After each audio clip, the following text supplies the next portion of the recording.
오늘 성경 말씀은 요한복음 1장 1절입니다. 누군가가 저에게 하나님께서 우리에게 주신 가장 귀한 선물이 무엇이냐라고 묻는다면 저는 말씀과 기도라고 말할 것입니다. 왜냐하면 우리는 말씀을 통해 하나님의 뜻을 알 수 있고 기도를 통해 우리의 모든 것을 하나님께 아뢰 수 있기 때문입니다.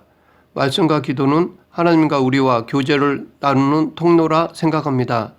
말씀은 위에서 밑으로 내려온 것이고 기도는 밑에서 위로 올려 보내는 것입니다. 이렇게 서로 상호 소통하는 것입니다.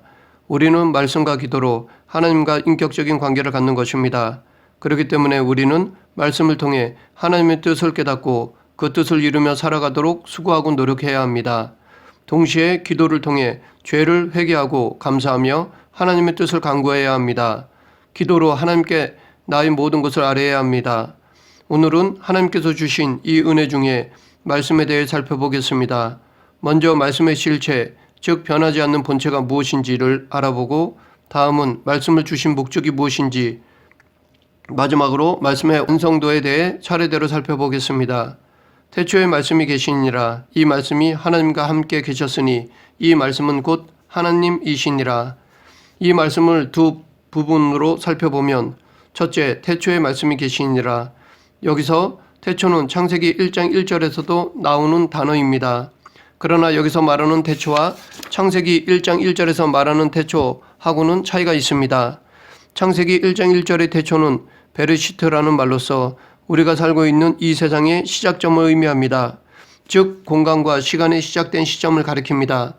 무에서 유가 창조된 시작을 의미합니다. 반면에 오늘 본문에서 말하는 태초는 엔 아르케라는 말로서 창세기 1장에서 창조된 시공간의 개념을 초월한 의미로 시간과 공간이 창조되기 이전을 말합니다. 만물이 있기 전에 영원이라는 뜻입니다. 다시 말해 무에서 유가 창조될 수 있었던 기원을 의미합니다. 그렇기 때문에 여기서 말하는 말씀은 이 세상이 창조될 때 생긴 것이 아니라 그 이전부터 있던 존재입니다. 그런데 이 세상 이전부터 계신 말씀이 육신이 되었습니다. 실체를 취하였습니다. 즉 말씀이 우리가 볼 수 있고 만질 수 있는 형체를 취하셨다는 것입니다. 사도 요한은 이것을 다른 곳에서도 말했는데 요한복음 1장 4절에서 말씀이 육신이 되어 우리 가운데 거하심에 우리가 그의 영광을 보니 아버지의 독생자의 영광이요 은혜와 진리가 충만하더라. 요한일서 1장 1절에서는 태초부터 있는 생명의 말씀에 관하여는 우리가 들은 바요 눈으로 본 바요 자세히 보고 우리의 손으로 만진 바라 라고 하였습니다. 영원 전부터 있는 말씀이 육신이 되었는데 그 육신 즉 실체는 예수님이시라는 것입니다. 여기서 말씀이 육신이 되었다는 것은 예수님이 문자 그대로 말씀이라는 형태로 존재하시다가 육신을 입었다는 것을 말하는 것이 아닙니다. 예수님은 우주 만물의 질서와 조화를 직접 세우신 삼위 하나님 중 한 분이시며 또한 구약 시대에서도 성부 하나님의 계시의 전달자로서의 사역을 감당하셨습니다. 신약 때 성육신하여 이 세상에 오셔서 하나님의 구속의 복음을 전하는 동시에 그 복음의 실체가 되신 예수님의 모든 사역을 말씀으로 표현한 것입니다. 그러므로 말씀이 예수님으로 변한 것이 아니라 말씀이 곧 예수님이시라는 것입니다. 예수님의 삶 자체가 말씀이라는 것입니다. 마치 예수님이 빌립에게 나를 본 자는 아버지를 보았거늘 이라고 말씀하셨는데 여기서 예수님이 말씀하신 당신을 본다는 것은 그의 눈, 코, 귀가 아니라 그의 삶, 사역을 의미하신 것과 같습니다. 예수님의 삶, 사역이 말씀이었습니다. 즉 삶으로 하나님의 말씀을 다 이루셨습니다. 여기서 재미있는 것이 있는데 철학의 시작은 이 태초 아르케를 알고자 하는 것에서 시작되었습니다. 고대에서는 이 아르케에 대해 크게 두 가지로 말하는데 플라톤의 이데아와 아리스토텔레스의 형상과 진료입니다. 인간은 본질적으로 이 아르케에 대한 갈망을 가지고 있는데 세상 사람들은 자기들이 원리를 만듭니다. 반면에 성경에서는 이 아르케가 무엇인지를 정확히 말해주고 있습니다. 이 세상의 존재 원리, 근본이 바로 예수 그리스도라는 것을 분명히 밝혀주고 있습니다. 그래서 우리는 이 세상 철학자들이 수천 년 동안 연구한 아르케를 정확히 알고 있는 반면에 아직도 세상 철학자들은 이것을 알려고 수고하고 노력하고 있습니다. 계속해서 이 말씀이 하나님과 함께 계셨으니 이 말씀은 곧 하나님이시니라. 여기서 말씀이 하나님과 함께 계셨다는 말은 말씀이신 예수님은 성부 하나님과는 완전히 독립된 유격이라는 것을 의미합니다. 그러면서도 또한 말씀이 곧 하나님이시다라는 말은 예수님의 본질에 있어서는 완전히 하나님과 동일하신 분이심을 말합니다. 이 둘을 종합하면 예수님은 하나님과 유격은 다르지만 한 몸이시라는 것입니다. 여기서 우리는 하나님의 삼위일체 개념을 엿볼 수 있습니다. 요한은 이 말씀 안에서 예수님의 선제성, 영원성, 신성을 말하고 있습니다. 오늘 본문 1절을 정리하면 말씀의 실체는 예수님이신데 그 예수님은 영원 전부터 계셨고 위격에 있어서 하나님과 섞이지 않는 분이시나 분리되지 않는 한 몸이시라는 것입니다. 이렇게 예수님은 영원 전부터 항상 하나님과 함께 계셨습니다. 창세기에서 하나님은 세상을 당신의 말씀으로 창조하셨습니다. 이 창조 사건에서 하나님의 말씀이 곧 현실이 됨을 보여주셨습니다. 반면에 요한복음에서 예수님은 당신의 삶을 통해 하나님의 말씀을 현실로 보여주셨습니다. 그러고 보면 하나님과 예수님 모두 말씀이 현실이 되심을 보여주셨습니다. 그런데 요한이 이런 말씀의 실체를 복음서 처음부터 밝힌 것은 당시 시대적 상황도 간과할 수 없습니다. 요한은 이러한 분명한 언급을 통하여 예수님이 한때 신적 영감에 충만하였거나 신적 능력을 가졌던 인간에 불과하다는 초대교회의 초기 영주주의 사상을 분쇄하고자 하였던 것이었습니다. 다음은 하나님께서 우리에게 말씀을 주신 목적을 살펴보겠습니다. 요한복음 20장 31절 상반절 오직 이것을 기록함은 너희로 예수께서 하나님의 아들 그리스도이심을 믿게 하려 함이요. 우리에게 말씀을 주신 목적은 첫째, 예수님이 구원자 되심을 알게 하고자 함입니다. 즉 예수님이 하나님의 아들이신 것 그리스도이심을 우리들로 하여금 믿게 하고자 함입니다. 그리스도는 기름 부음 받은 자라는 뜻으로 히브리어로 메시아와 같은 의미입니다. 메시아는 구원자를 의미합니다. 그러므로 그리스도는 구원자를 의미합니다. 여기서 요한은 하나님의 아들과 그리스도를 동격으로 언급하고 있습니다. 이것은 곧 하나님의 아들만이 구원자 될 수 있음을 의미합니다. 바꿔 말하면 구원자는 오직 하나님의 아들 뿐이라는 것입니다. 왜냐하면 구약 때 속죄 제에 사용된 제물은 흠이 없는 것이어야 했습니다. 그래서 죄를 대속하려면 죄가 없는 자라야 하는데 이 세상에는 무죄한 자가 없습니다. 그래서 하나님의 아들이신 예수님이 직접 이 땅에 오셔서 속죄 제물이 되어 주신 것입니다. 화목제도 마찬가지입니다. 죄 없으신 예수님은 우리와 하나님을 화목케 하신 화목 제물이 되어 주셨습니다. 예수님이 하나님의 아들이심이 성경에서 영적 존재들에 의해 증거되고 있습니다. 누가복음 1장 35절 성령이 내게 임하시고 지극히 높으신 이의 능력이 너를 덮으시리니 이러므로 나실 바 거룩한 이는 하나님의 아들이라 일컬어지리라. 이 말은 천사가 마리아에게 한 말이었습니다. 마가복음 3장 11절 더러운 귀신들도 어느 때든지 예수를 보면 그 앞에 엎드려 부르짖어 이르되 당신은 하나님의 아들이니이다. 이 말은 예수님이 병자를 고쳐주실 때 귀신이 한 말이었습니다.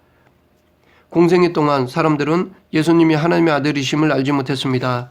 제자들도 처음에는 마찬가지였습니다. 반면에 영적 존재들은 처음부터 예수님이 하나님의 아들이심을 알고 있었습니다. 이들은 예수님이 인간의 죄를 대속하기 위해 이 땅에 오신 구원자이심을 알고 있었습니다. 그래서 사탄은 광야에서 사역을 하지 못하도록 시험했던 것입니다. 또한 예수님은 당신 스스로도 당신이 하나님의 아들이심을 밝히셨습니다. 요한복음 11장 4절 예수께서 들으시고 이르시되 이 병은 죽을 병이 아니라 하나님의 영광을 위함이요 하나님의 아들이 이로 말미암아 영광을 받게 하려 함이라. 또한 예수님은 당신 스스로 자신이 구원자이심을 밝히셨습니다.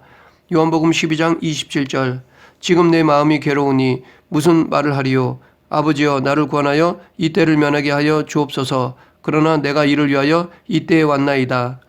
요한복음 14장 6절 예수께서 이르시되 내가 곧 길이요 진리요 생명이니 나로 말미암지 않고는 아버지께로 올 자가 없느니라.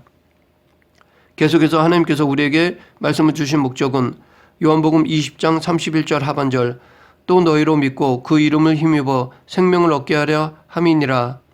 우리에게 말씀을 주신 목적은 둘째, 우리를 구원하고자 함입니다. 우리는 예수님을 믿음으로 구원을 얻습니다. 사도행전 16장 31절 주 예수를 믿으라 그리하면 너와 내 집이 구원을 얻으리라. 예수님이 하나님의 아들이심을 또한 예수님이 그리스도이심을 우리가 믿음으로 우리는 영생을 얻을 수 있습니다. 그러나 우리의 믿음 그 자체에 구원의 능력이 있는 것이 아닙니다. 요한이 말하고 있듯이 우리는 오직 예수 그리스도로 말미암아 예수 그리스도의 보혈로 씻음을 받아 영생을 얻는 것입니다. 구원은 전적인 예수님을 힘입음으로 말미암은 것입니다. 우리는 우리의 노력이나 수고로 구원을 얻는 것이 아니기 때문에 우리가 구원을 얻는 것에 대해 우리는 우리의 믿음을 자랑할 수 없습니다. 하나님의 은혜로 예수님이 이루신 구원을 우리에게 주시는 것입니다. 그렇다고 신앙생활을 대충 하라는 것이 아닙니다. 구원받은 자의 삶을 보면 그 은혜에 감사하여 하나님께 충성을 즐겨냅니다. 기쁨으로 하나님의 일을 감당합니다.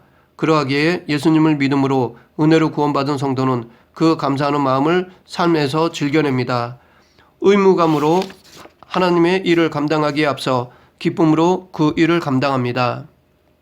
이번에는 서신서에서 하나님께서 우리에게 말씀을 주신 목적을 찾아보면 디모데후서 3장 16, 17절 모든 성경은 하나님의 감동으로 된 것으로 교훈과 책망과 바르게 함과 의로 교육하기에 유익하니 이는 하나님의 사람으로 온전하게 하며 모든 선한 일을 행할 능력을 갖추게 하려 함이라. 셋째, 우리를 성도로서의 삶을 살게 하고자 함입니다. 여기서 성경 말씀을 어떻게 기록하셨는지 그 방법에 대해 말하고 있는데 성경 말씀은 하나님의 감동으로 기록되었습니다. 하나님의 감동으로 되었다는 것은 성경이 하나님의 영감된 사람에 의해 기록되었다는 것입니다. 성령 하나님께서 사람들을 유기적으로 영감시켜 기록하셨습니다.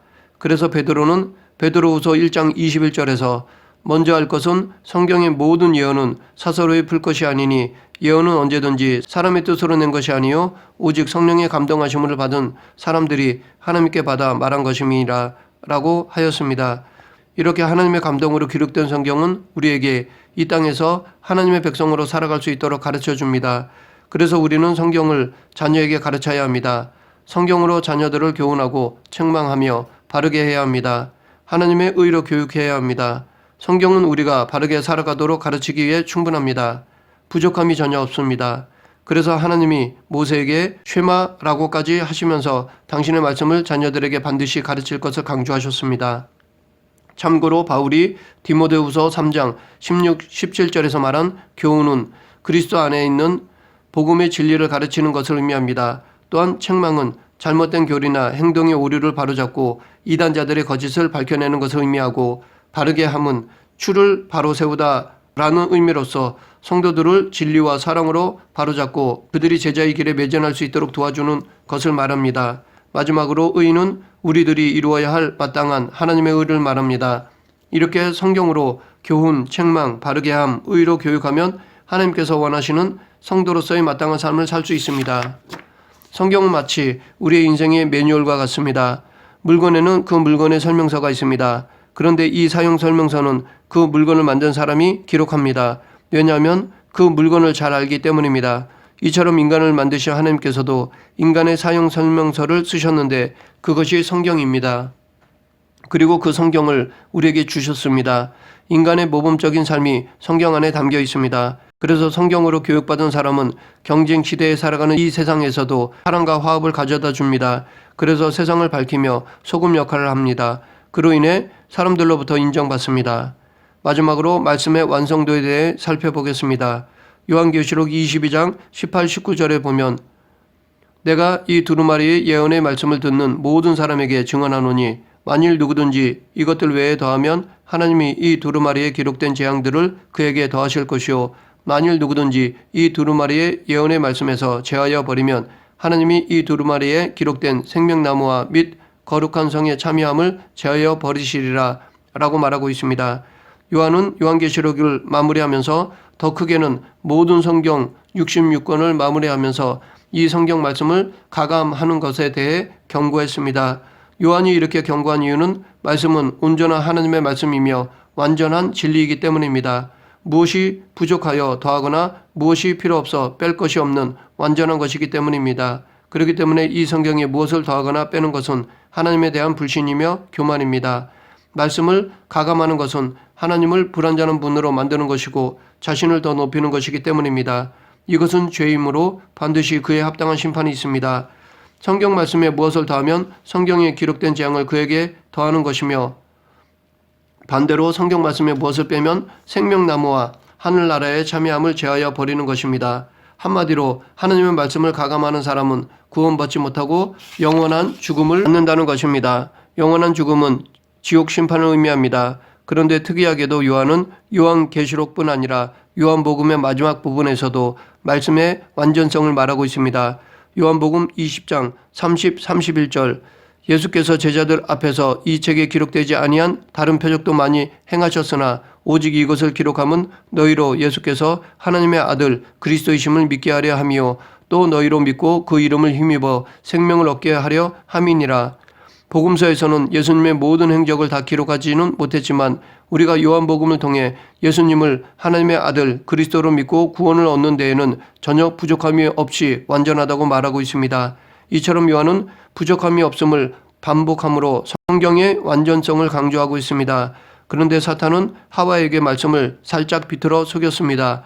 하나님은 분명히 동산 각종 나무의 열매는 내가 임으로 먹되 선악을 알게 하는 나무의 열매는 먹지 말라. 내가 먹는 날에는 반드시 죽으리라 라고 말씀하셨습니다. 그런데 사탄은 하나님이 참으로 너에게 동산 모든 나무의 열매를 먹지 말라 하시더냐 라고 말씀을 변개하여 하와를 유혹했습니다. 그로 인해 뱀은 배로 다니고 흙을 먹어야 했고 결국 여자의 후손으로 머리를 상하게 되는 심판을 받았습니다.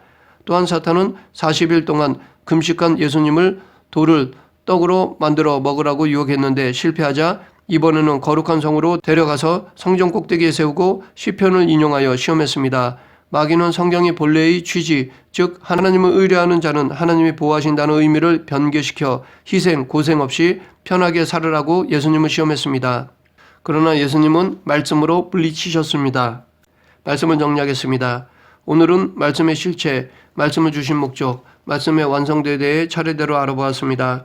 말씀의 실체는 예수님이십니다. 그리고 말씀을 주신 목적은 예수님이 우리의 구원자이심을 알게 하기 위해서입니다. 또한 우리에게 영생을 얻게 하기 위해서입니다. 그리고 우리를 거룩한 백성으로 살아가게 하기 위해서입니다. 우리에게 주신 이 성경 66권 말씀은 완전한 진리입니다. 무엇이 부족하여 더하거나 무엇이 쓸데없어 뺄 것이 전혀 없는 완전한 것입니다. 그러므로 우리는 이 완전한 말씀을 마음에 새기며 구체적인 삶 속에서 실천함으로 예수 그리스도를 증거하는 성도가 되어야 합니다.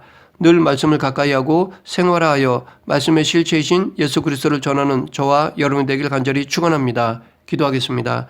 사랑의 하나님, 말씀이신 예수 그리스도를 쫓아 살아감으로 하나님 말씀에 순종하는 성도가 되게 하여 주시옵소서. 하나님의 모든 말씀이 사실임을 믿고 하나님의 뜻을 이루는 성도가 되게 하여 주시옵소서. 저희들의 삶을 하나님의 말씀을 증명하는 통로로 사용하여 주시옵소서. 예수님 이름으로 기도드립니다. 아멘.